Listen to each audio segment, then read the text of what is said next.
Yeah, I think. So how many are you dealing with film-wise, and what's your number? 22.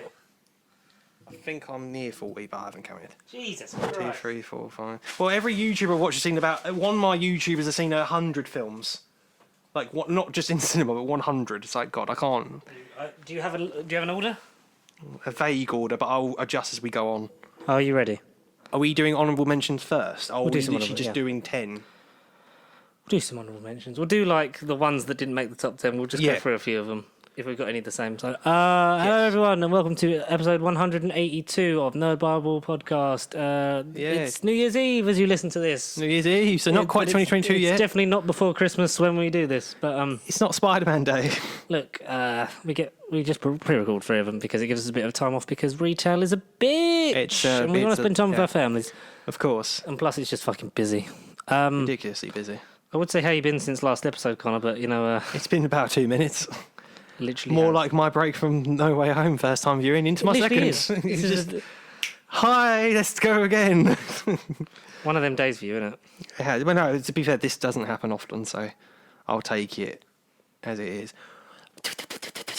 I don't have a top 10. Iron Man, what's your top 10?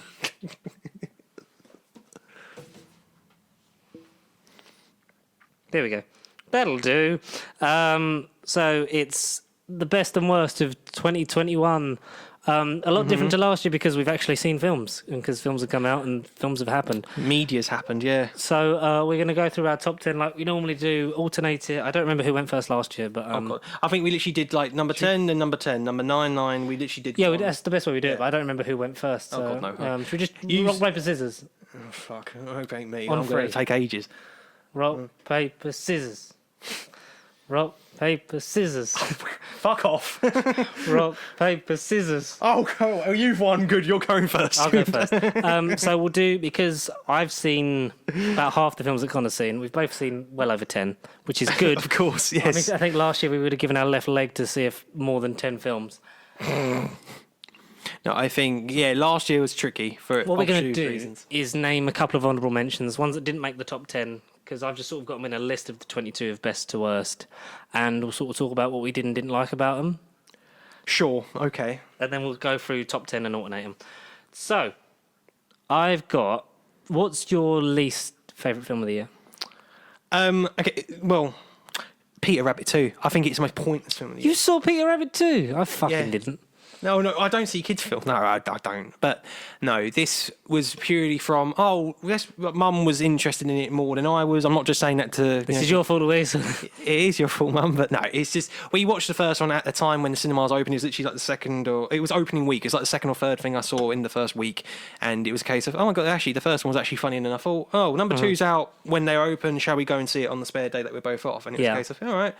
You take the lead, Mum, and then we both did walk out of it, and even she, during the film, was just like, that was nowhere near as good as the first. Mm-hmm. So it's not a case of it being pure right shit, it's a bad made film or nothing, it's literally just a classic animated sequels kind of have that thing, It is that classic case of nowhere near as good as the original, this shouldn't have been made.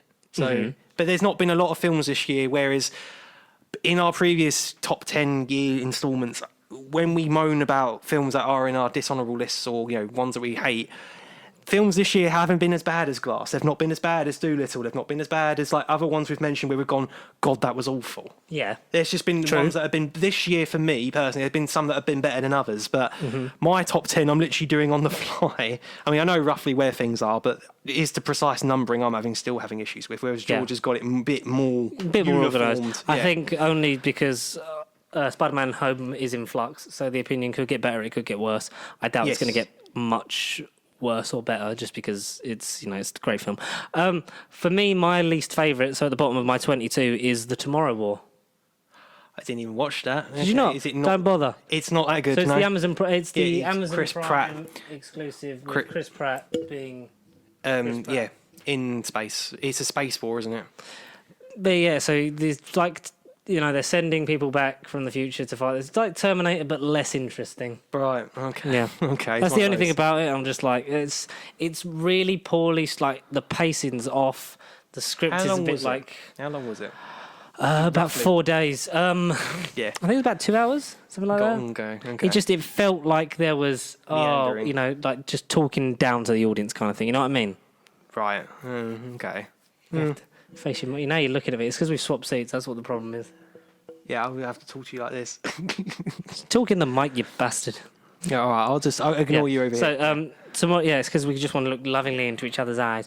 Tomorrow was bottom for me. It was boring. It was badly written. The acting wasn't great, and it was just a film that I didn't really enjoy, and that's why it's at the bottom. Oh, okay, fair enough. Are there any Marvel films that didn't make your top 10 this year? Black Widow. Same. The blue Black Widow. Yes.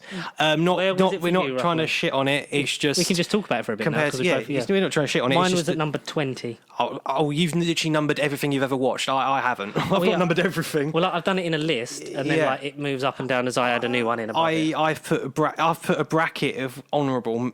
But again, this is changing on the fly a little bit. But literally, films that I know I'm not going to be trying to brag or mention too much. I've literally just left it as it is. I've not numbered it, not called it dishonourable. Okay. Blah, blah, blah. But yeah, Black Widow. So return of Phase 4 properly to cinema. All right, we had Disney Plus 3 shows in at that point. You know, Phase 4 had very well fully kick-started. But this is the return to cinema. This is when people were going to get excited. Come back to the cinema. It's great. You know, 2 hours of sitting there waiting for your credits while you're waiting to pee, and you go to see this epic Marvel film on the big screen That should have come out earlier than it did. 5 years ago before. And it was just that feeling of nowhere near as good as some of the other installments. It's literally just that with me. It's not like it was a bad film, weren't badly made. You know, David Harbour, Florence Pugh, Rachel Weisz, Scarlett Johansson, they all do good jobs, but I feel like the newer characters outshone the main star in her own movie with me, like we said at the time. Yeah. So it wasn't, again, a bad movie. It was just... It wasn't terrible. It was just...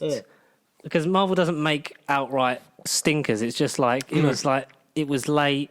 There was other stuff you could have done with it. It just felt like a film... It felt just sort of like a... Sort of... A thing that needed to exist. Like a gap filler kind of thing, you know what I mean? A filler. Yeah, there you go. Yeah, a filler 2.5 movie long episode of pointless content we didn't exactly need. So Black Widow was there at number 20, so it misses out by a lot on the top 10. But another one that missed out, probably a little more close, was Eternals for me. I'm sorry, what? It just missed out. Oh, so it's not directly above Black Widow, is it? No, Or so this is up the list. It's about 13th. Right, okay. I thought you were literally ranking everything. I haven't done it as like a, because even Black Widow, like I don't hate it. Like tomorrow, I actively like dislike it. It's like I just kind of aren't bothered by it. Yes. It was just a thing of like for me there was 12 other movies I liked way more than it. Okay. Or just had more fun, because a lot of it is like sometimes it's like I might have conflicting opinions about it, but I just had a lot of fun watching the film.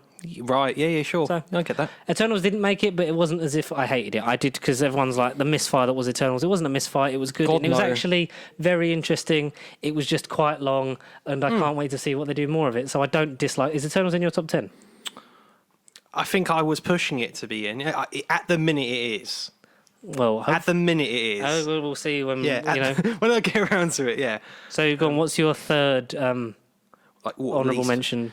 Of some sort. One that I will mention as an honourable one, honourable being a very good word, because there are some films in here which I've gone, why have I bracketed this? Why have I bracketed that? What am I going to mention? Okay, so one that actually I think came out back in 2020 at some Oscar BAFTA event, that didn't get seen over here, but it was, again, when the cinema roughly opened in June or July, and it was literally out for like a week. To see. It was like literally out for a week. It was Anthony Hopkins' award-winning performance in The Father. Oh, I did see that. I remember you talking about it. You like it? For a film about dementia, which is a very serious health topic, which some of you viewers might connect with on a personal issue. I mean, I know someone in my family on the German side that lives and suffers with it, and essentially, for those that don't quite understand what it is essentially it is a form of memory loss. You forget things. Horrible disease. It's horrible. It is horrible, and I guess mostly incurable. I don't know. Well, it is. It's essentially memory loss to some. It's in a milder way. It's just absolutely terrible. But it's a good pick for you. It is. He won the Oscar, didn't he? Exactly, because he is the one with the dementia, but the film is told from his viewpoint, and it's not a mystery at all. It's one of these films, like indie films, where it is just set in his apartment, and I think there is like one or two scenes where he goes out traveling, shopping or whatever, but it's mostly one of these where it's set in one location. He does his daily ritual, like tasks and stuff, and he has carers go in to see him. He has his daughter go to see him and stuff. But as the plot comes out and he chats to his daughter and things, there will be things said by both characters where he will remember it differently and say things that didn't happen, and then he will blank out his daughter and see another actress playing the film. So it's like he sees things and hears things differently than what's actually happening. That's quite interesting. But it's one of these things, as a viewer, you do have to kind of switch on and engage. It's not going to be for everyone. It's not something you could just whack on 7 days a week and be like, yeah, let's just kill the time with this. You really do need to kind of make time for it and be switched on, because it will throw you. There are some curveballs, but it's kind of like the issue of real life. The people that actually might suffer with it. The message that might be delivered might not be the one said. And in that kind of interpretation, it was a very impressive, I think like an hour and 45 minute ish flick. Not bad. It wasn't a bad flick at all. It was just a different kind of film. It challenged the viewer. It challenged me. It made me think about it afterwards. And it just, again, Anthony Hopkins winning it was the only reason why I checked it out. And it was one of those days where I was like, oh, I've seen everything that week. What can I do to kill time? And I'm glad I killed time with The Father, because it was a really good, unique watch. That's the word, unique. Yeah. Yeah. That's cool. Very good pick. Very good. What? We'll do two more each. Okay, yeah. Sure. No, we'll talk about another one. Something that was surprising to me was Vacation Friends just missed out for me, and that was the Disney Plus Fox Studios. Studios original, straight to streaming with John Cena and the guy who was hating Spider-Man in No Way Home. I've forgotten his name. He's also in Tag. The teacher, yes. Yeah. I haven't even written it on here. That's the one I forgot to write down. So that was pretty good. That was something I really enjoyed in terms of exclusive to streaming original film. That was the highest one, I think, for me, yeah. It was funny. It was funny. Very funny. It was new. It was fresh. It was kind of interesting. It was like classic comedy tropes, but it was a well played out story. It came for me above the other. It came obviously above Tomorrow War. It came above Army of Thieves. It came above Army of the Dead. Army of the Dead was about 17th, and Zack Snyder's Justice League was just below that in 18th. Okay. Because I did watch it. Yes, believe it or not. I didn't hate it. I just like 70 films more. Hannibal Buress as coach, yeah. That guy. Hannibal Buress. In Vacation Friends. Fantastic film. Check it out if you haven't already. Your fourth honourable. Honourable mention. Let's see here. Okay. This wasn't going to be in the top 10 regardless. I knew it wasn't in the 10. But one that was, again, another recent watch. I don't know how it's ready to sell it. I'm just going to say House of Gucci. Was it close to your top 10? It was. Yeah. I'd say 12, and it's kind of where it is at the minute. 12, I don't know. Yeah, 12. A very fun flick. That is, it essentially tells the story of the Gucci Armani brand. Oh, not Armani, he's just the Gucci brand. Gucci being clothing, perfume, accessories, expensive merch, and you can buy fake shirts in other sites, which we won't leave down in the description because that we can get in trouble for that. Gucci, everyone knows the name Gucci and the logo. So essentially, it is the story of the business and how it came into fame, and it's essentially the murder of Alfonso Gucci, played by Adam Driver. And, and his marriage, I can't remember none of the characters' names, his marriage with Lady Gaga, and essentially what went wrong in their relationship and how the Gucci brand went on to become the household name it is. I've heard about the questionable accents. In the form of Jared Leto, who... Is he the main... Because I think... He's the over-the-top extravagant one. Because I would believe Adam Driver and Lady Gaga more than him. Yeah, just Adam in general. Driver, if all three of them told me something, I would just not believe Jared Leto. Adam Driver's Maurizio Gucci, the murder of Maurizio Gucci, and then Lady Gaga portrays his wife Patrizia Reggiani. Lovely. It looked interesting, but it got review bombed by a lot of things, and it was. It's got a Ridley legal. Scott It's one, got isn't legal. it? Exactly. Yes. People are saying that Ridley's two different Ridley Scotts made. May or may not be the last time he's mentioned in this video, but yes. Was Last Duel not nowhere near for you? Oh, it might be. Might be on it. We shall see. We shall see. And the one that literally just pipped to the post. Yeah. Sorry. Yeah. Go What on. was just pipped to the top 10 for you? Oh, well, you're not doing yours. Have you done? Oh, we'll do it at the same time. Ready? Have you got the one that was just outside the top 10? To be honest, I've really cocked up this list, but I'm just going to say one that isn't. Not that one. Not that one. Not that one. Not that one. Not no. That one's good. This is Literally, give me two. I'm literally just scouring the list. I'm going that This one. is that why one, I that wrote one, it that as one, I watched them, Connor. I thought you would be more organized, but you have I watched a wrote lot of everything films. I've watched. I am going to say this one. Okay, yeah. All right, 3, 2, 1. Halloween Godzilla Kills. vs Kong. Godzilla vs Kong. I just had fun with it because it was messy and violent, Yeah. and it was a nice culmination to that story. I was tempted to say that, to be honest. It was a lot of fun. It's the best out of those films in that series. I think that series gets better.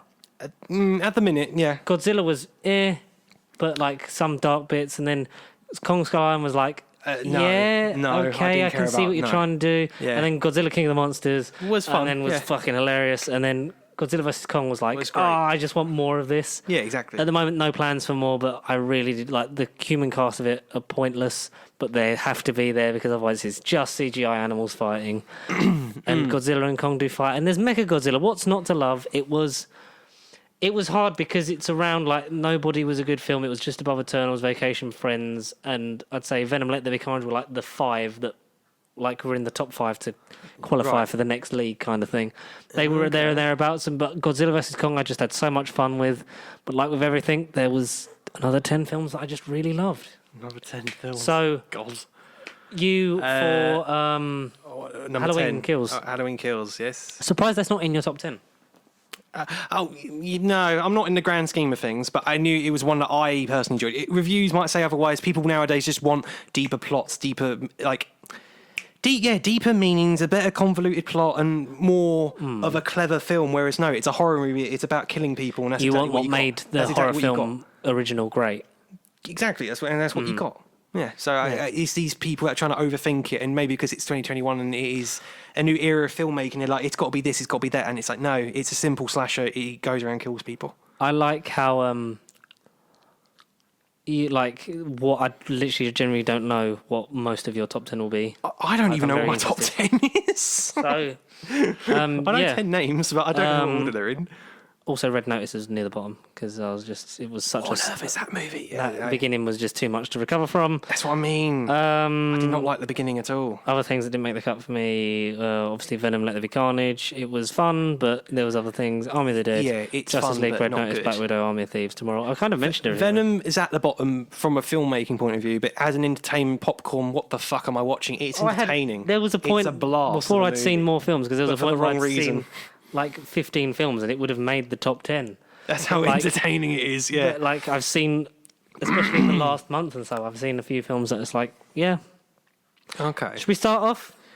Yes, Have you got your indeed. number 10 ready? So I'll say Yeah, my- I if- do have a number 10. So now. if I'll say, so we'll do my 10 and then yours My and then 10. 9 and then so on. Yeah. But if, say, I say my number 5 and your number 5 is the same, or like your number 5 is the same as my number 4 or something, we'll talk we'll about that for a save bit it longer. then. Yeah, okay. Yeah. So like say, like number 5 I've got blah, blah, blah, blah. like Nobody, and then I'd say like, well, my number 4 is Nobody. So Then we'll let's save all it talk about then. it in a bit Yeah. of a longer context. So number 10 for me, tell me if this is anywhere close for you, it might just probably be in your honourables, is Hitman's Wife's Bodyguard. It was an honourable mention. At one point, I think it was on this list. Yeah. Yeah, I've seen a lot of things. I really have, did I have. enjoy it. It's the 2021 sequel to Hitman's Bodyguard.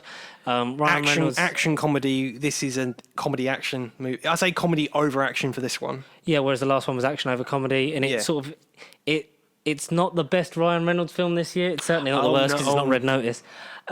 Good. I'm glad you don't like Red Notice. I really did have a lot of fun with it because in terms of it is a lot. It's different from the sequel, but it's people will moan that it's a Ryan Reynolds movie, but he doesn't just make the same kind of thing, because you proved that with another one that's a bit further up the list. A bit higher, hopefully, yeah.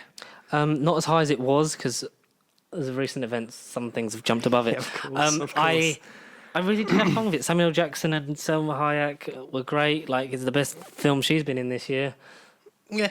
So, yeah, okay, sure. Ryan Reynolds is good. Like, the plot's good. It's tight.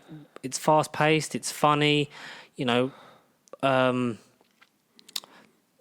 who's Rumlow? Fucking. Oh fuck! What's his name? Who plays Rumlow? Because he's an asshole. No, that's not my. And it's just a basic, simple plot. Antonio Banderas is a great villain. He's Greek, even though it's clearly being played by a Spanish man.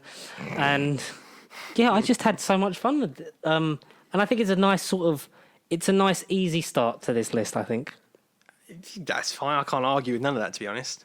Bobby O'Neill is his name, is in Frank Grillo's character. Frank Grillo, that's his fucking name. Oh, well, you can find. I thought he was a character you wanted to know. I wanted the character, but also I was like, who? Because I was like Daniel Brawl. I was like, no, that's Zemo. Frank Grillo. But yeah, so I think nice, easy start. Hitman's Wife's Bodyguard for me at number 10. That's simply fair enough, to be honest. Your number 10, Squire. I think something that you haven't watched, but It could be so many things. The first film that I went to see opening day, Mortal Kombat. Surprised that's that low on your list. I thought that would be 6.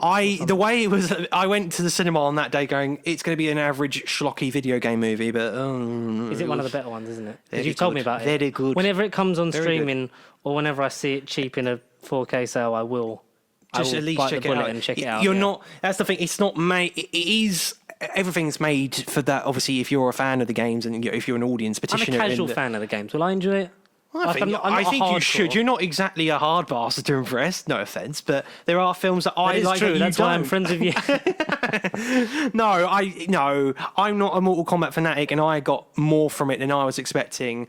It is a blast. The 4DX kind of did sell me on it, and it was a good welcome back to the cinema experience. I'm going to die. Like, it was that kind of film. Jesus Christ, that's pretty good. Yeah, in the grand scheme of filmmaking, you know, people have been like, how is The Father not in your top 10? Whereas Mortal Kombat is average action schlocky. Look, this is an incomplete... we should say it's all changes opinion. every 5 minutes. I'm a computer system that hasn't had an update required. You haven't had iOS 16 yet? I've not had a break today, so I'm just saying things. Yeah. But no, it was good. We had a blast. .exe is not working. Not fully functioning. Yeah, we should say, these are opinions. It's not like these are the best films of the year. It's not gospel. It's just, it was an entertaining movie. You've probably got a different opinion to us, and that's okay, because you're allowed. It's fine. We're not going to attack you for it. I don't have Twitter. I can't attack you. That's fine. I don't have Twitter. A film that, I could move it up a bit, but I think just for now, it's fine where it is. So my number 9. Okay, 9. Is Ghostbusters Afterlife. Is yours on the list, or is it? Mine's higher up.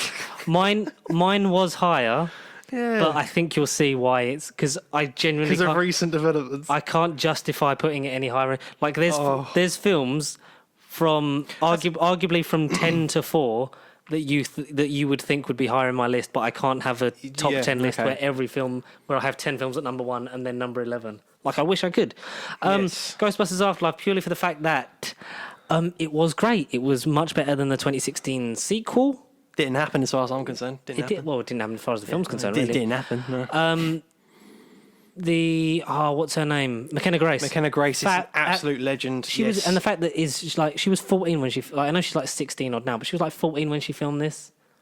Like, she carries a major motion picture at the age of 14, and that's not easy to do for anyone. She's great.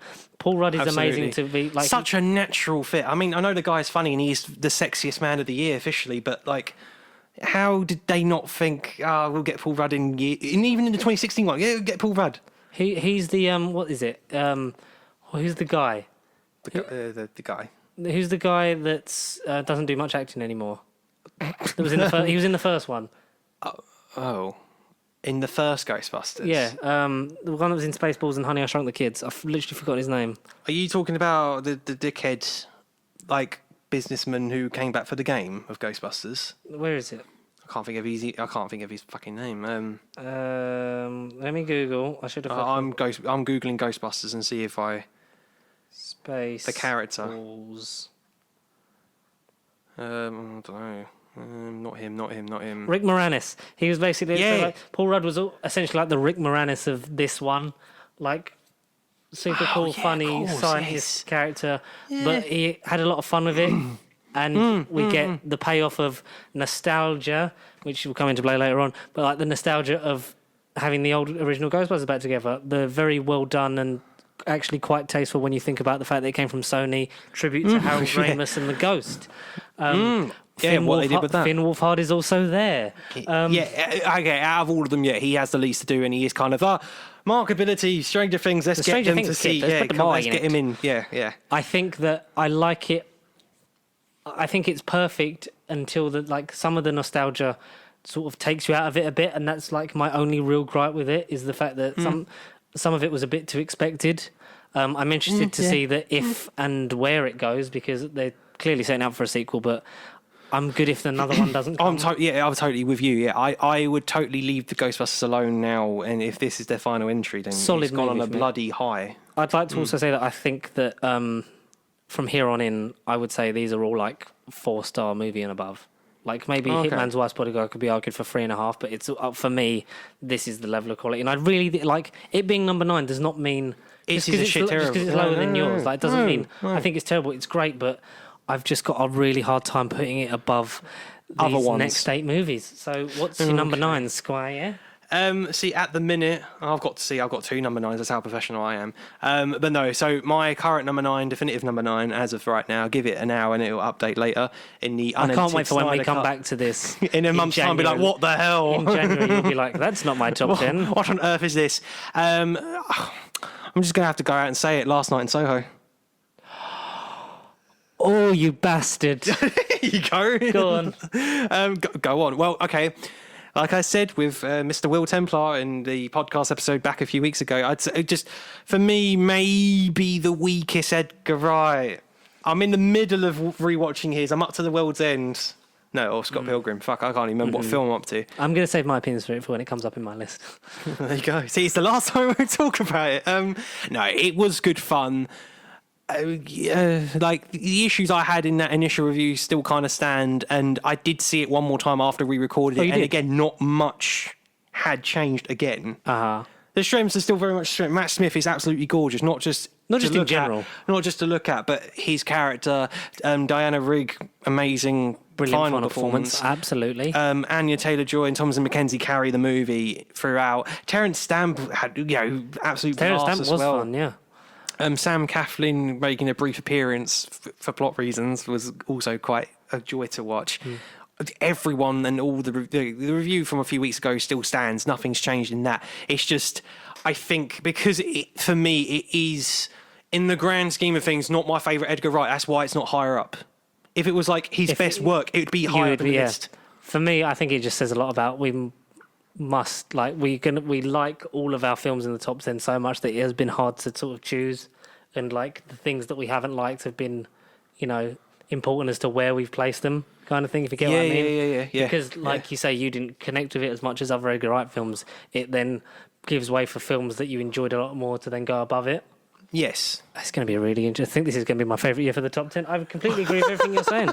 Okay, good. Okay. It's not that, I think it's his second, for me, it's his second best. Like, it's not his worst at all. Like, I really do enjoy it, but we'll get to that when it comes. Number 8. I've literally updated it, and one of my ones which I want to talk about is Creeping Up.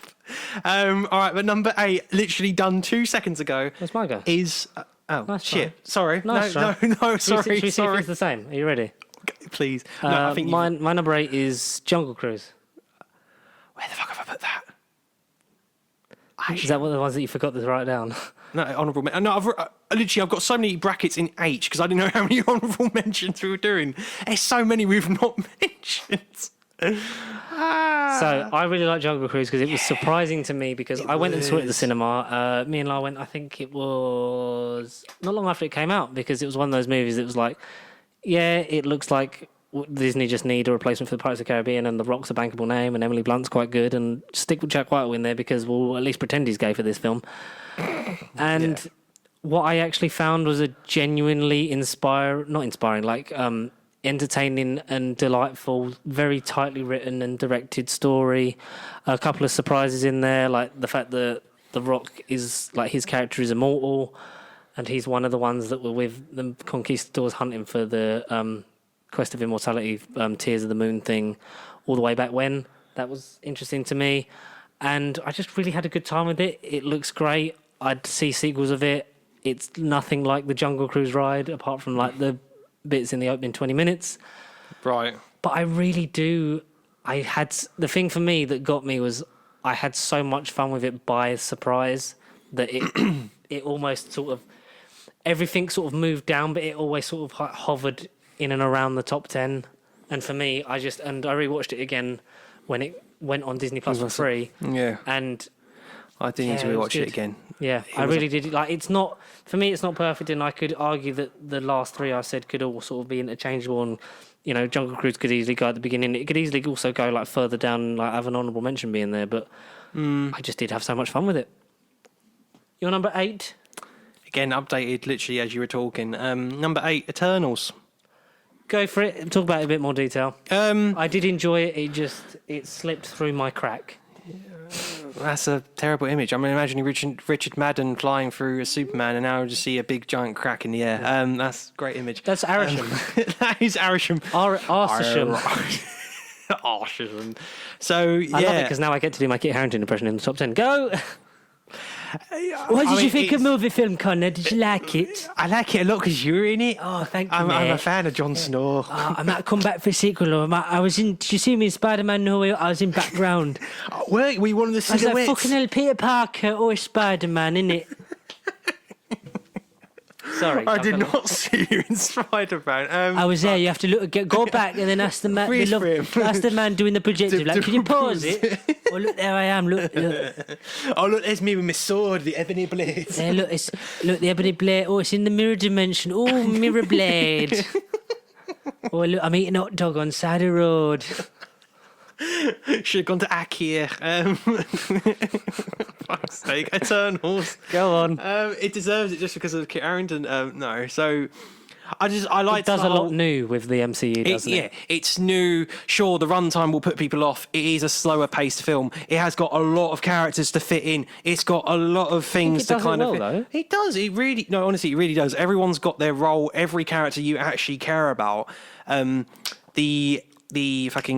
The chauffeur, if you like, to Camille Nanjiani's was the absolute best, but the human character, I can't remember. Kingo, yeah, I liked Kingo. He was just. I think it was the thing that your opinion of this film lives and dies on whether you like this cast and this group of characters. I think it works well. Yeah. It balances them quite well. Brian Tyrese Henry is fantastic. Fastios. The guy who plays Gilgamesh is great. Discount Benedict Wong almost. The one from Train to Busan. Yeah. Yes. Yeah. Great. Cersei is portrayed wonderfully by Gemma Chan. I love Gemma Chan. Icarus is deliciously bad, but for all the right reasons, because it's just him doing what he thinks and knows to be right. So there's no outright clear villain. It's just moral compasses. It's moral compasses, I think. It's Kill the Moon, but in space. But then they're doing Kill the Moon again, but John Bradley's in it and Patrick Wilson, and then they launch a rocket under the sea. That was a trailer we saw, wasn't it? Gravity Fall, Moonfall. February next year. That's going to be top of our list next year. Both of ours number one. At this rate, it will be. Are we going to see it in 4DX in February? Yes. Cool. 3D, absolutely. I liked all that about Eternals. I get everything you're saying. And I didn't dislike it because it makes me think, like you're with the group that didn't like it. No, I did. I really did enjoy it. It's just I struggled to enjoy it more than there was just other things that were there and better. It. Yeah, and if I was actually sitting here and putting stamps on things, I probably would have changed this. But at the minute, this is what it is. If I'd have seen it before the reviews, I think it would have been up there a bit more. It's I even lowered my expectations, and I could see the bad points in it, the runtime and the pacing. Like, it isn't perfect, but it's a solid 8.5 for me. And a different Marvel movie. I think that's the strongest strength I can give it. It's different. I think it's beautifully shot. It's away from the formula, and it's gorgeous as well. And it's back to formula. Chloe Zhao did an amazing job. The cast are fantastic. Direction by Chloe Zhao, the first Academy Award winning director to do a Marvel Studios production. Yep. Says for itself. Everyone cared that there is passion in it. There's a bit of creativity, flair to it. Yes. And it's just different from the normal formula. So I just think Solid. it works. I completely agree with you. Sorry. Eddie. Aliens do not like stones. Number 7 for me. Now, this is where it is tight from here on out. I think my 10 to 8 were all tight, and then there's a little bit of a gap, and then from 7 onwards, there's not a lot separating them. So, number 7 for me was a film we waited so long for. Pre-pandemic, it was about to come out, and then was delayed multiple times. It is at number 7, No Time to Die. Okay. Is your number 7 that? No. Okay. No. So yeah, not at this minute. No. Is it up there? Is it up a little bit further? It is up. It is. So I'll just talk about it a bit briefly and let you sort of do the heavy lifting on it. As Daniel Craig's final James Bond film, it is brilliant. But it's also, for me, like I said in the original review in the episode, go check it out.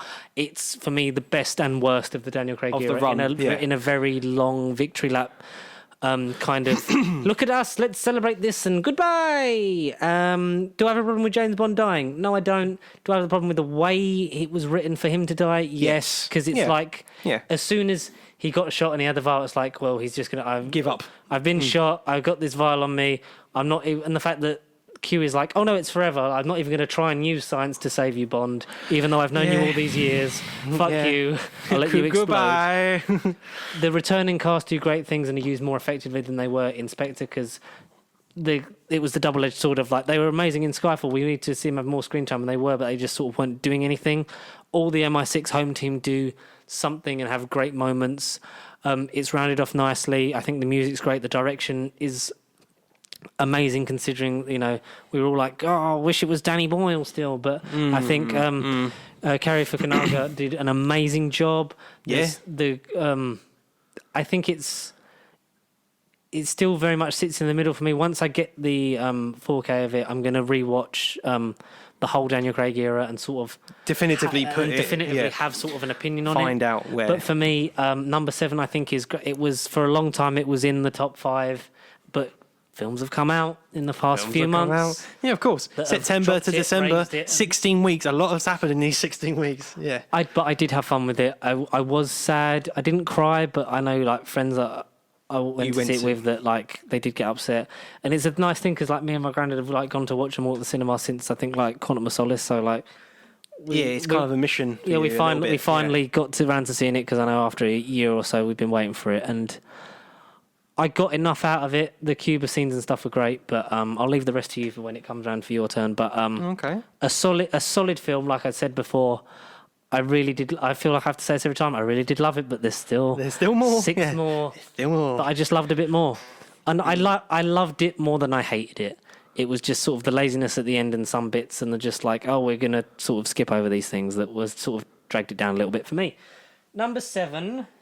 For you. Number 7.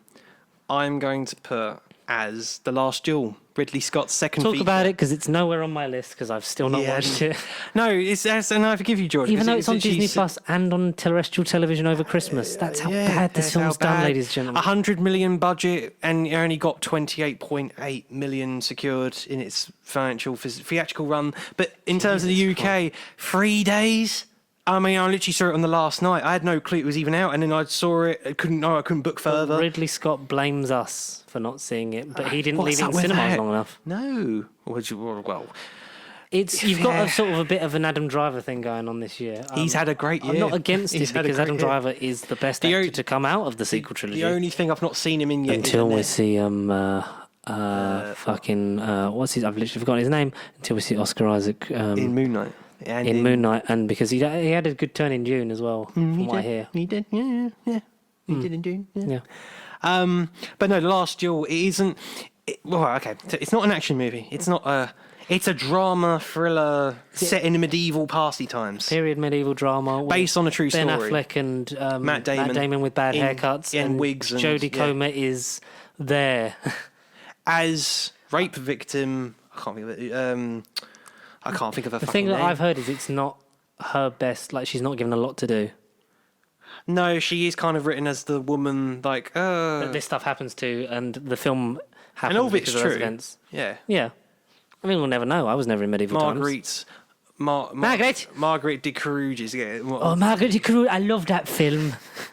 Margaret de Carouges. You know, they asked me to be in Last Jew, but I said, I can't be a miserable knight again. I've already done that in Game of Thrones, and I'm going to do it again in sequel film for Eternals movie film trilogy. Movie film sequel trilogy. Oh, I forget. Number 2. Movie number 2. Sometimes I do it so much I forget that Kit Harington not actually normal in real life, and I just be Jon Snow.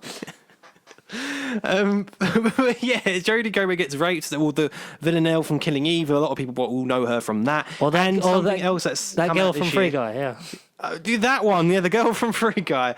Yeah, so she basically got raped by Adam Driver's character, and Matt Damon as initially portrayed as like the the good, decent, good man husband that will protect his woman with honor, did they? Yeah. and faith in the holy union. I will duel this man For my wife's honor and all this.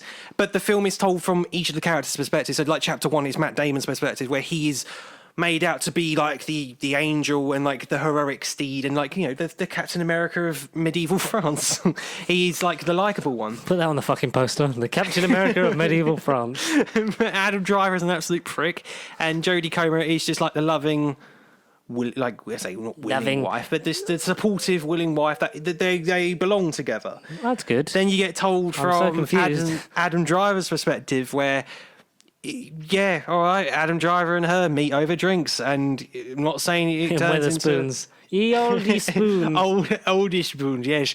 And shenanigans happen, but it's not as guilty as she's been saying it is. It's not a fake insurance claim. It's not this happened and without my permission. It's not from his perspective. It's told differently. Blah, blah, blah. Yeah, I'm going on a bit, but essentially all three of the characters tell different stories, and the film doesn't. I don't know if you can tell by my voice, but I've gone cross-eyed trying to follow this plot. Doesn't definitively say this film doesn't definitively say whose side is right. Okay. Is it women power? So it is still it male sort of leaves power? it open to interpretation. Who's telling the truth? Find out. It's never, because Ridley Scott won't make it. It's based on a book that is based on a true story. So, and it's the last recorded for you, duel it was in the best medieval Ridley France. Scott film this year. Out of the two, out of House of Gucci, because House of Gucci had problems in its third act, and by the end it did kind of meander on and on. Whereas Last Duel didn't feel like 2.5. So I'm saying 2.5 hours. It didn't feel like that. You're probably the first good review I've heard of Last Duel. So everyone has shit on it. A lot of the internet have just like it was boring. Or a lot of people like you said, slow. because of the limited time, haven't seen Eternals, it. Slow, but it's if you're switched on and in the right mindset, then give it a watch. It's one of those. Well, like you said, like it was on limited time. I didn't get to see it. I haven't got around to watching it on Disney Plus yet, but I will do. Number 6. Number 6. So my number 6 is. This might shock you for how low it is, but when you hear the other 5 films above it, you'll be like, okay, I'll let you off. Yes. Yeah. Maybe not with number 5. Number 5 might be a bit one for you where you'd want me to swap number 5 and number 6. But number 6 for me is Free Guy. I'm shocked at that. I am shocked. I know you said you dropped today, but I'm shocked at that, George. No, so, to be fair, some things have gone up in this list which I knew weren't going to be on this list this morning, and it's like, okay, they've somehow crept up the list. And like this film, I've literally just noticed is somehow that low, and I've already gone past like 10s, 9s, 7, 8, 7. I've totally forgot about this one. So now I've got to consider that. But anyway, back to you. Free Guy, number 6. No, Free Guy. What the hell has happened? So it was number 1. It was just a sweet, sweet fantasy. It was a sweet. It was one of the most surprising films that I'd seen this year. It's my favourite Ryan Reynolds movie of the year. It's a really well written, well told, interesting story. Sean Levy directs, who's a bit hit and miss sometimes with his direction. I know Stranger Things is a lot better at than his early 2000s kind of stuff, like Chief by the Dozen, all that kind of things. You sort of feel like you got a trope for him, but he's very good at sort of reinventing himself and going again. Did he do Dodgeball? Or am I thinking of another director? I think he did. He did. I can't be for sure. But it's the life inside a video game with NPCs and stuff, and you get you get shout outs and cameos from great Twitch streamers. Real life influencers, You get some great, amazing celebrity cameos like Hugh Jackman, Channing Tatum, The Rock, and other such people. And you get sort of like, you know, the walking into walls thing. You get this whole world that sort of like, it's not a real game, but everyone's played a game like it that's not just GTA. Yeah, that's a good assumption. Yeah, you see the moment when Fox was bought out by Disney. You do, you really do. Like those bits are gratuitous, but they work in terms of like games and movies and stuff tie into other games all the time. Like, you know, you can be Spider-Man on Fortnite at the moment because the new film's coming out. You could be Harry Kane during the Euros. Why you want to be Harry Kane running around shooting people? I don't know. But what is that an actual thing? In Fortnite, you can be Fortnite, a Harry Kane shooting people. Yeah, so he was the update for when the Euros was on. Oh my god! And I know The Rock's a character in it, but he's an original character. He's not just The Rock or something. He's leading this division type team in a weird spacesuit, and it's literally The Rock's face and voiced by Dwayne Johnson. Jesus Christ! So like you get all those weird tie-in things. You get the graphics and the physics that you would expect from a video game world. You feel like you've played it or you want to play it. Taika Waititi is a bit too over the top in places, and I think if the character was played by anyone other than him, it would be seen as annoying. But it works. Joe Keery, Jodie Comer, Ryan Reynolds, they all work. They're all a lot of fun in it. And I just had a really great time. And it's one of the films that I was like, I love this film. Connor didn't get to see it, not you. He didn't get to see it in the cinema when it was on. Wow. And when it came on Disney Plus, he watched it and was like, fuck me, that was amazing. Because it was one of the films that I sort of got to see, and then we sort of in and out and couldn't like go and see something, which was Jesus. But I loved it. I've rewatched it on Disney Plus a couple of times, and that did it pushed it a bit initially, but then other stuff that I've rewatched since has sort of gone a bit higher. Yeah. Things have adjusted. I really did for a long time. With me, it'd been like, if I considered it, it would have been like, it might have happened with Free Guy with me, but yeah. For a long time, this was up there. Top, if not in the top 3. And I do honestly, if you don't own if you don't have Disney Plus, if you don't own Free Guy, go and watch it, please. I'm going to be buying it on 4K after Christmas. I just have no money because of presents at the moment, but I will be having this on physical as well because I loved it so much. It was such an enjoyable experience. It's a blast. It was. Your number 6. Again, tweet on the fly. How is this worse than Peter Rabbit? Anyway, that's not number 6. Right, so tweet on the fly, and again, gone down, but I think it's appropriate for where it's at. Shang-Chi and the Legend of the Six Rings in this case.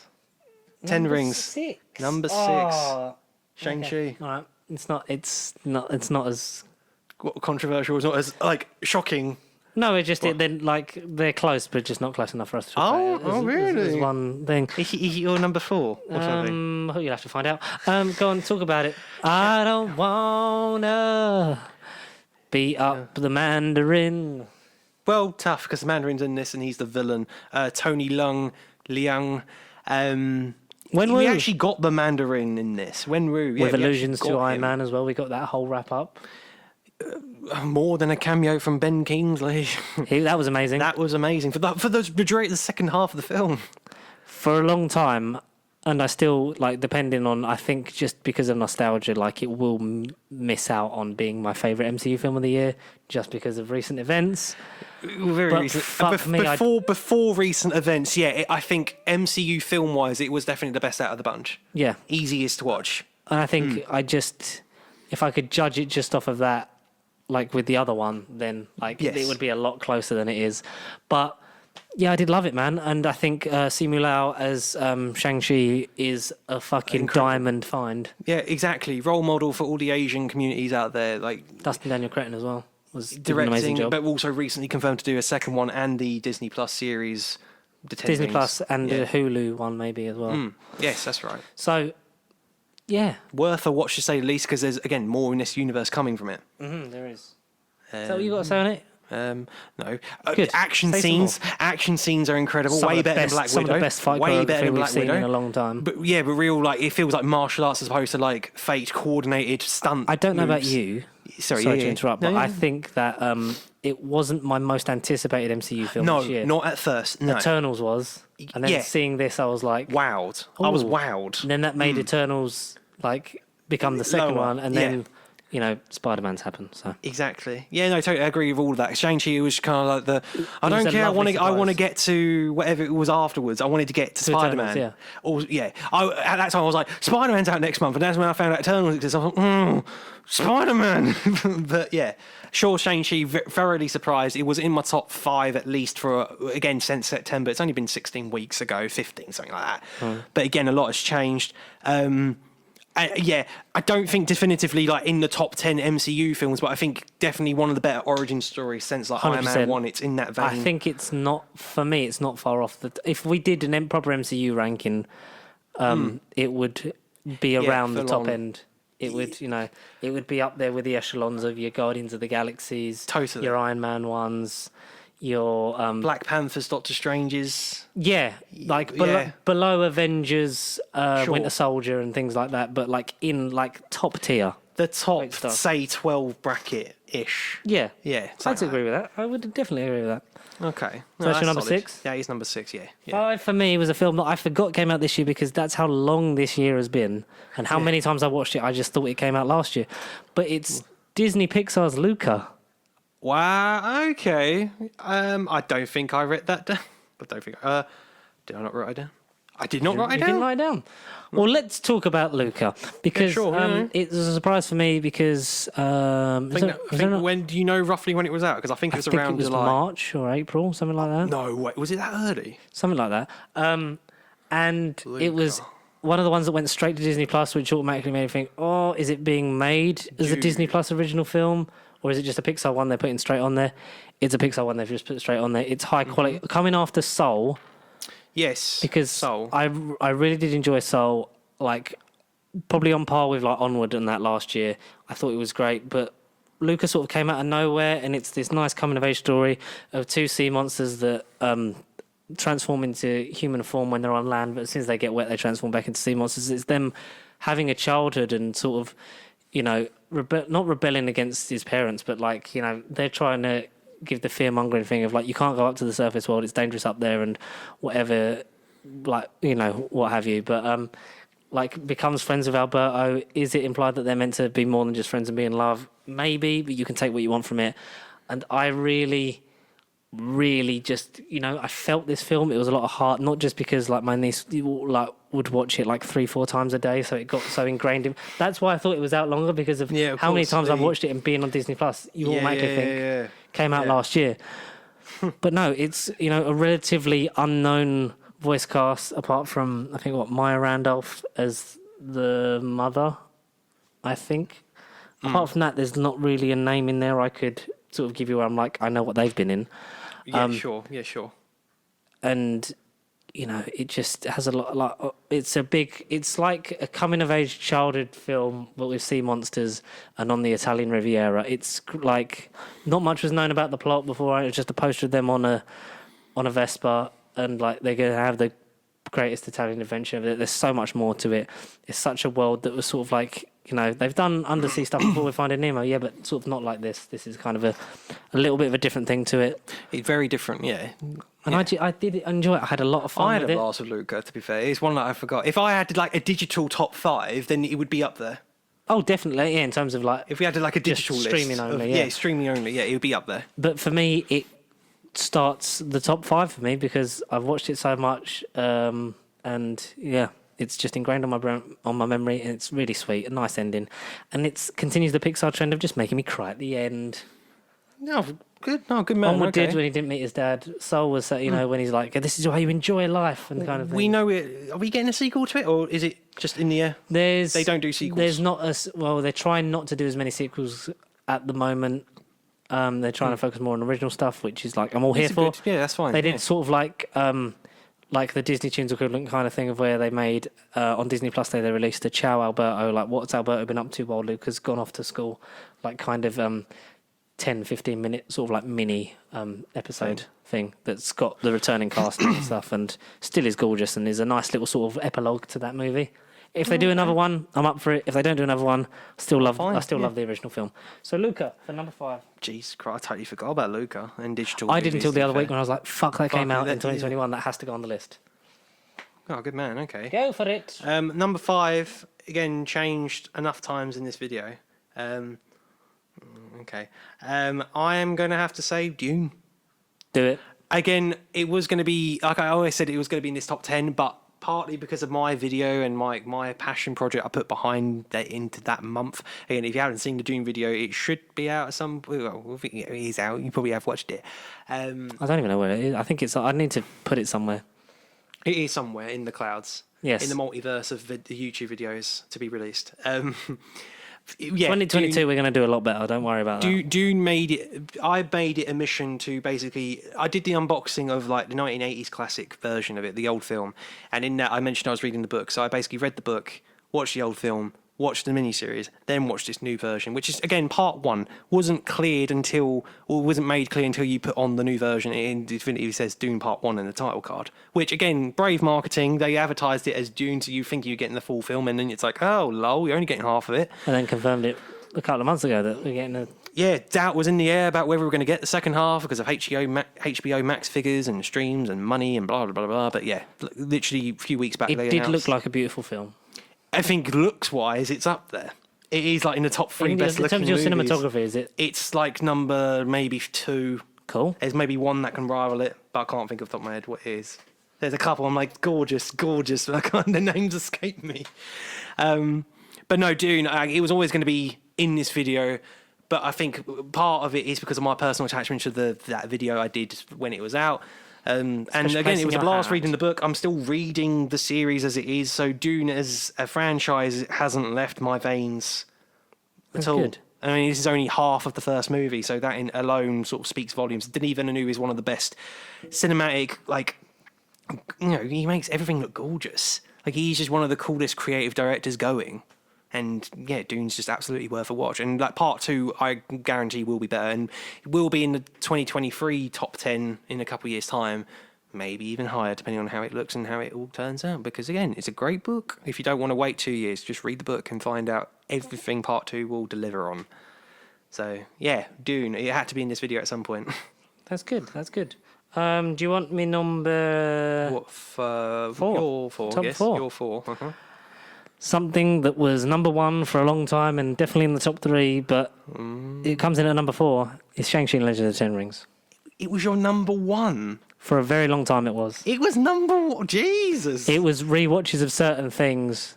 Like it cemented itself as firmly in the top 5, like a long time ago. No, okay. But some things have moved around, and there was a film that came out before it that's then leapfrogged it again on a rewatch. And there's a couple films that came out after it that...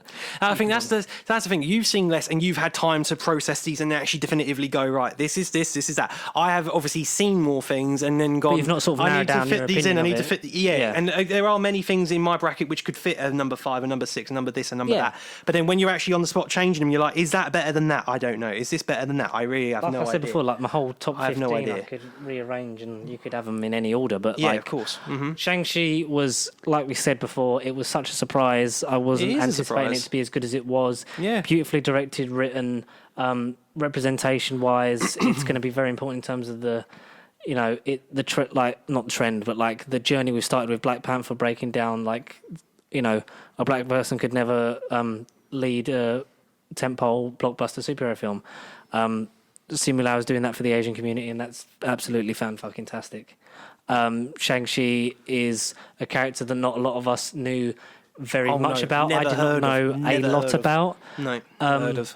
But like with a lot of other Marvel characters, will be a mainstream stayer in the MCU for years to come, and I can't wait to see him interact with Avengers. It's even that good that he's now in the title card already, not just from Spider-Man, but in episodes of Hawkeye, I think, as well. It's literally every intro after Shang-Chi come out, he's been in. He's been in. Yeah, that good. So I really love it. Simu Liu is great. Awkwafina was not as annoying as I thought she'd be. Yeah, true. Tony Leung was amazing as a more subverted Mandarin, but we got that final payoff, and you know. The Trevor Slattery stuff was amazing. Let's put a nice sort of bow on that story. The Ten Rings kind of got their sort of conclusion, really, and where they go next with what's her name? Xialing, yeah. sister. Yeah, I always forget his sister's name. I'm so sorry. The cameos from Wong and Abomination were still great and fantastical. And do they play into Spider-Man? Well, they could do. It's up to your imagination. Yeah, sure. Big Finish need to do a Marvel series and do in between Wong and Abomination, like road trip series or something. Like I loved it, and it was so much fun. And it's easily like a 10 out of 10, 5 out of 5 movie. Like it's brilliant. I had so much fun with it. Yeah, solid. Yeah. But Shang-Chi and Legend of the Ten Rings at number 4 for me. What's your number 4? Sometimes this, like again, movie that we mentioned earlier. Delay. Oh, this film will save cinema. Delay. This film will save cinema. Delay. No, I'm not talking about Tenet 2. I'm not talking about No Time to Tenet. But I'm talking about No Time to Die. Daniel Craig's last role where, guess what? He did fucking die. It's been 4 months. If you haven't seen it, cover your ears. I know people at work still haven't seen it. It's like, what are you doing? It's still in cinema. You've got, like, literally, you've been off for like 2 only weeks. one of the things that's like stuck around for longer than I don't understand. I think it's to make up the money from the fucking marketing that they've spent the budget on 3 times.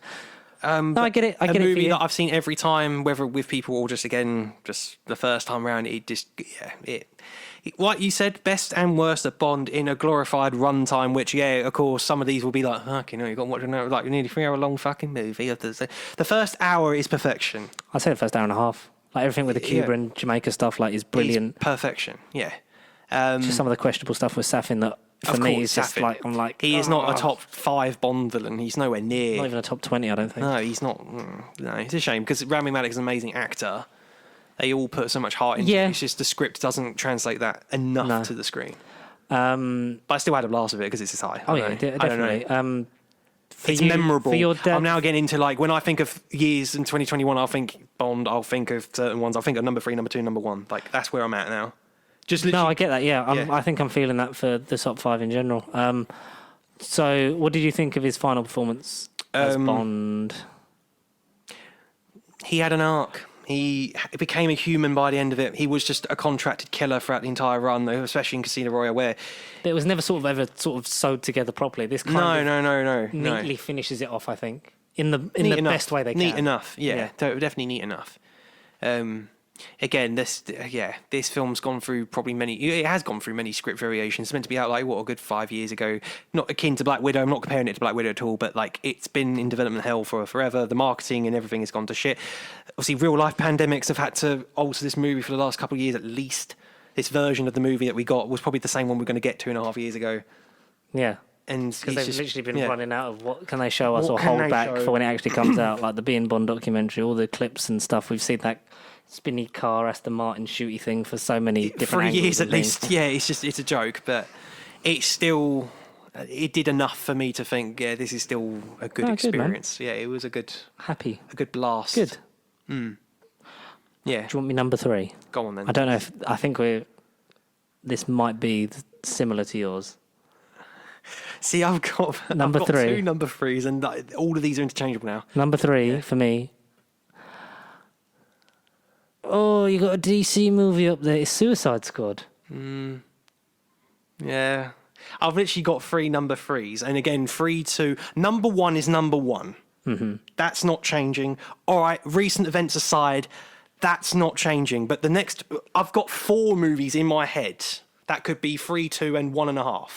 Well, you've got to get rid of one of them and choose. What's your... all right, so I'll say I'll stop this video temporarily. So the 4 I'm thinking of. Number 1 is number 1. I won't mention that. You'll know what it is.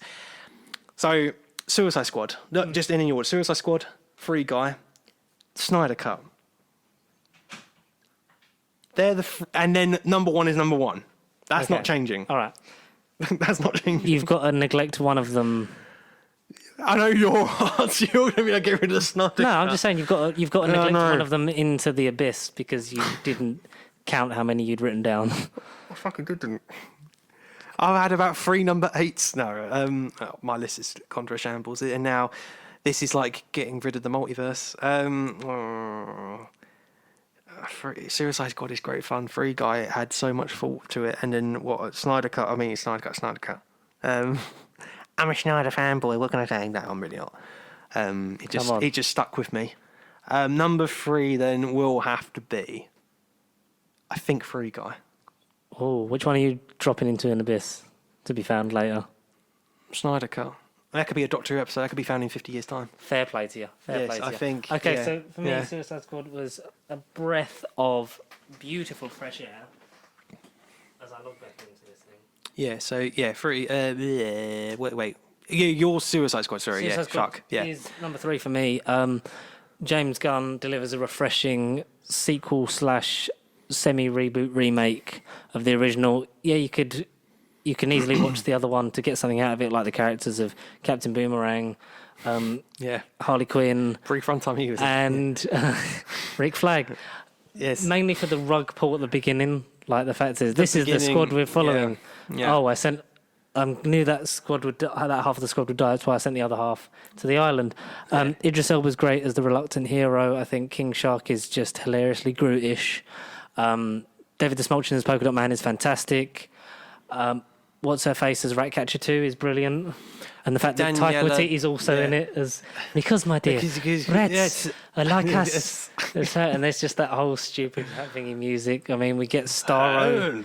Get fucking Starro, the fucking space starfish the conqueror bastard. Fish, yeah. Harley Quinn's there, and she's elaborated on since the original Suicide Squad, like having Birds of Prey in this, like she's really improved, and Margot Robbie knows this character inside and out, and she's a fantastic sort of fixed regular point that you can latch onto to sort of build everything around. Yeah, totally. Yeah, totally. Rick Flag gets like Joel Kinnaman gets more to do, like the definition of a fucking redemption. Hero. Yeah. Heck, he's a hero. Because Rick Flag was insufferable, but in this one, like absolutely great. Yellow t-shirt and all. Peacemaker, so good they gave him a show. John Cena was great. A toilet seat on his head. It couldn't have happened to a nicer guy in real life. Great as douchey Captain America. Yeah. Absolutely fucking loved it. Yeah. Like we said, Idris was great. Amanda Waller is still played brilliantly by Viola Davis, and Peter Capaldi is the thinker. But as a villain. Gay as basically sort of, the reason I've been experimenting on it since he was a tiny star. For 30 years. It's fun, it's trippy, it's like a Vietnam War movie, but with... but just with comic book cheese. Yeah. 80s cheese, yeah. And the whole killing them off at the beginning is absolutely, and unforgettable. That's like scene of the year. Like, you get, 6 or 7, main characters that are on the poster, in the press tours, and very important that just explode in some way. And there's no way they're not surviving it, they're all dead. No, literally. They're all dead. Like, even Michael Rooker, who's a big friend of James, his styling and stylistic choices are all over this film, and I bloody love it. I love it. It pushed it above Shang-Chi. Originally, it was underneath. Yeah, no. To me, Suicide Squad was always better than Shang-Chi, but that's one of the very few where I'm like, yeah, that film's better than that. But all solid. I'm not boasting our list, but all of these are solid picks. They are. All of them are solid picks. I think we've got all good films. We've done good. Yeah, we've done good. Well done, us. Yeah. Hey. Pat ourselves on the back. Well, number 3, Squire. So my number 3 then, having sacrificed a Snyder Cut, because it is a bit of an anomaly, that film alone, but it's not going to take number 1. It's very brave of you. I mean, it's your fault. It's your fault, really, because you had about 5 number 3s. We have to do the video again because Connor has to push them all down to fit the Snyder Cut in. That's in the deleted. If this video gets 200 likes, that's in the unedited Snyder Cut of the podcast.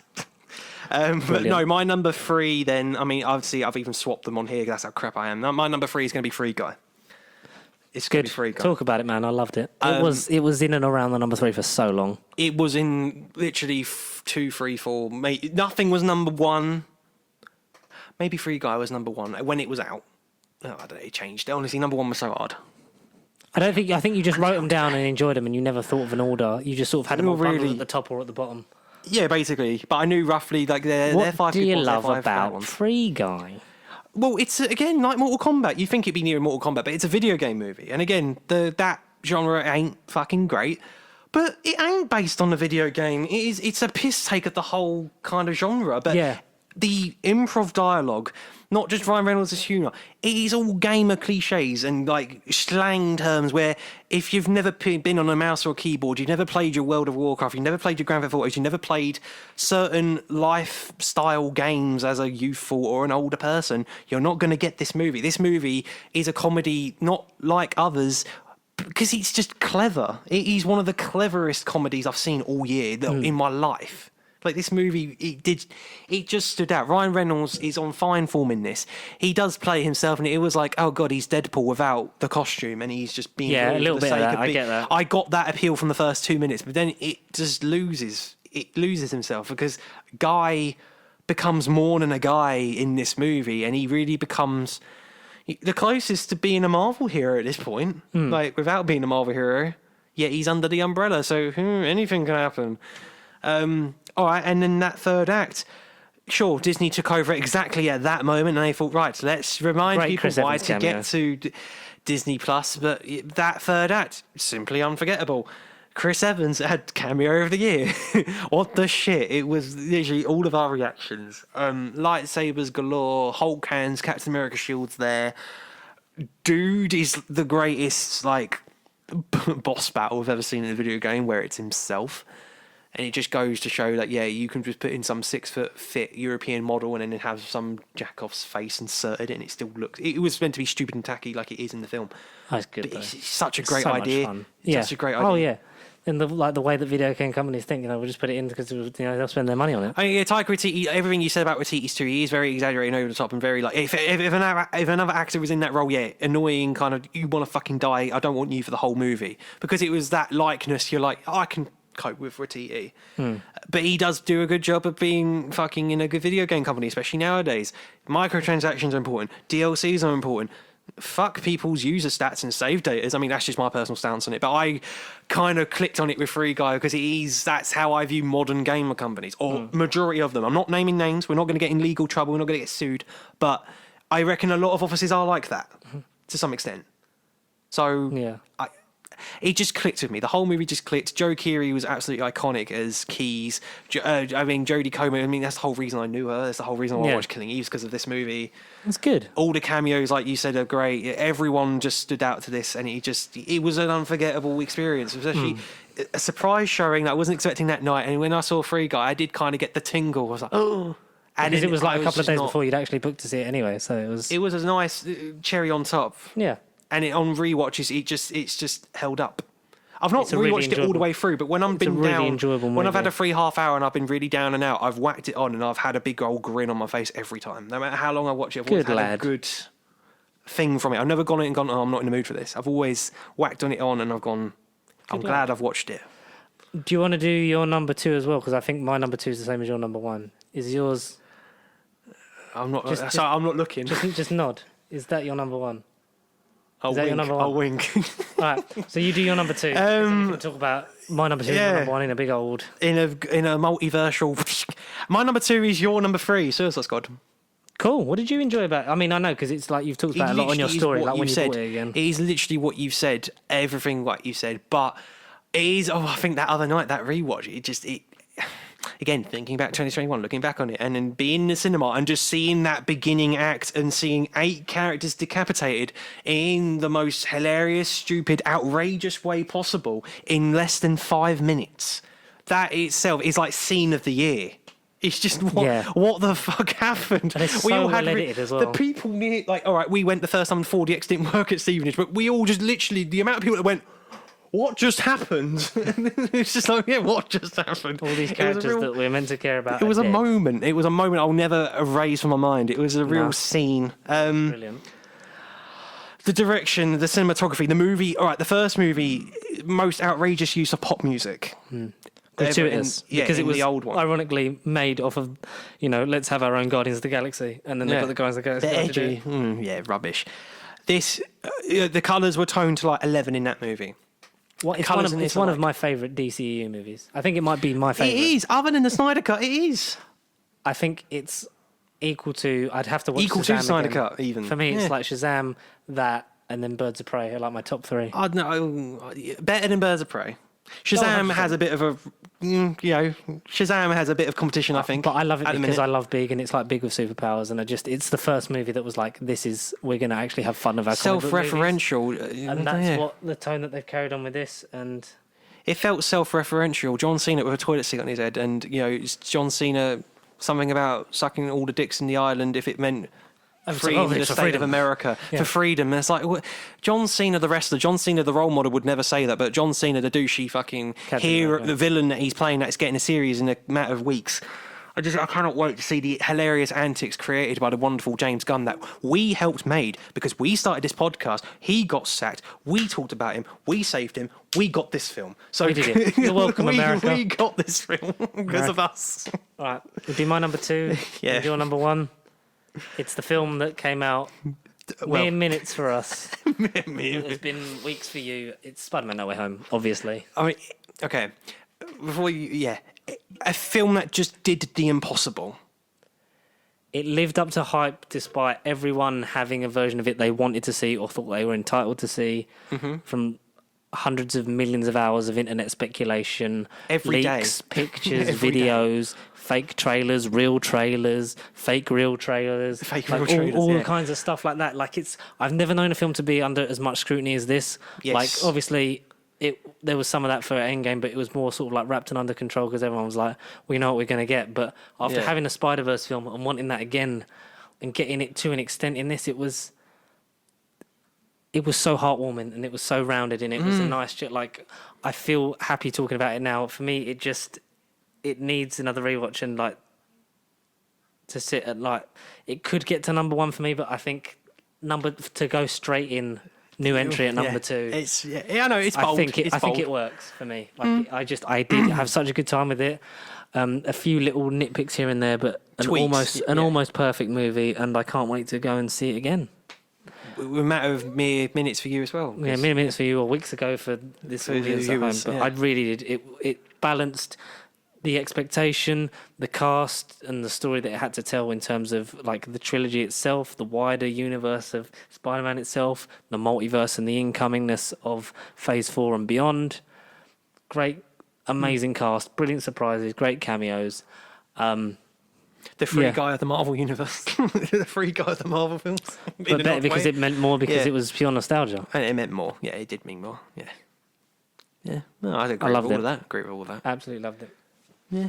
Come on, what else you got to say on it? And, you know... it's actually number 2, innit? Shit. So, all right, all of the above, what you said, copy and paste, George White 2021 quote, put that there. That's what we said. That's why I wanted you to swap, because I knew we'd say it as one big sort of thing.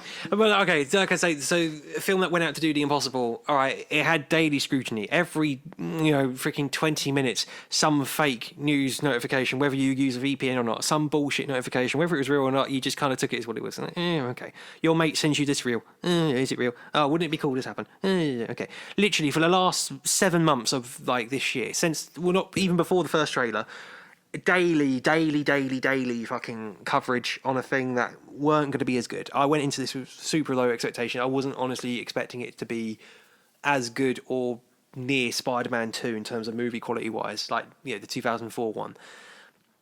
But I don't know. This movie literally just, it has rocked my world and rocked the universe, and it's just ended this year. If The Matrix and Kingsman don't come out, well, for you listeners, like back in recording land in 2021 still, if they don't come out next week because of Omicron reason, variant shit, then I can end this year on a tremendous high that was this movie. I can't see The Matrix and Kingsman even being close to this, but I would hope in an edited future 2022 update to this top 10, we could maybe include Kingsman and The Matrix in this, but I don't think they're going to get... They're hardly anywhere near close as this movie. I don't know where in the top 10 they would go. So I think this is fair enough, and as late as we could leave it and still get it done before New Year's Eve. Genuinely, yeah. A movie, like, we wanted it to have the most chance out of those three, and it's why we waited. We did. I don't know. We had a good feeling. I woke up this morning with barely any sleep, but I had a good feeling. I don't know. We went to the cinema early this morning. It's a film we got to see together, which I think is why we sort of had a lot more fun with it, because we got to talk about it together and react together. Like, I'm not saying the people I went with the second time weren't as engaging, or the crowd weren't as good the second time, but we were at the right showing with the right amount of people, with no fuckers near us. We were fine, yeah. But like noisy, it felt like being in America. Noisy reactions, like good moments of oh shit, is this, and surprises, highs, lows.